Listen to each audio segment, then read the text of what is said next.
আমরা মনে করি রাষ্ট্রপতির ভাষণ দেওয়ার কোনো অধিকার নাই। স্বৈরাচারের দোসর বিএনপি কেন যে তাকে দিয়ে সব ভাষণ দেওয়াচ্ছে এটা আমাদের কাছে পরিষ্কার নয়। আগামীকাল যে সংসদ অধিবেশন বলবে সেই সংসদ অধিবেশনে এজেন্ডার সমূহ আলোচনা করেছি।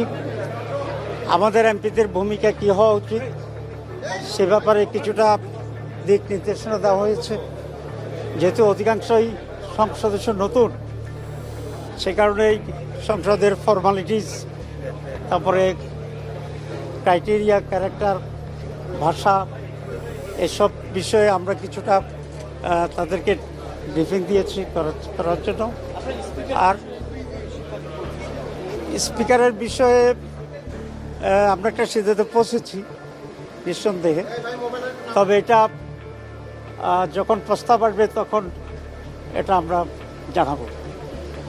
রাষ্ট্রপতির ভাষণ নিয়ে আপনাদের অবস্থান কি? সে অবস্থানটা তো তখনই বলবো, কিন্তু একটা সিদ্ধান্ত আমাদের হয়েছে। আচ্ছা, আজকে সেটা আমরা বলছি না।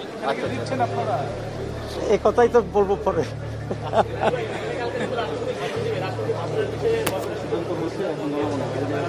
আমরা মনে করি রাষ্ট্রপতির ভাষণ দেওয়ার কোনো অধিকার নাই। স্বৈরাচারের দোসর বিএনপি কেন যে তাকে দিয়ে সব ভাষণ দেওয়াচ্ছে এটা আমাদের কাছে পরিষ্কার নয়। তো এই বিষয়ে আমরা কিছু সিদ্ধান্ত নিয়েছি, সেটাও আপনারা কালকে জানবেন। জুলাই সনদ কোন লিঙ্গ কালকে ডেপুটি স্পিকার নিয়ে একটু যদি খোলাসা করতেন। আমি এতটুকু বলবো যে আমরা একটা সিদ্ধান্ত নিয়েছি, কিন্তু সিদ্ধান্তটা কি এটা খোলাসা হবে যখন ফর্মালি এই বিষয়ে আলোচনা হবে।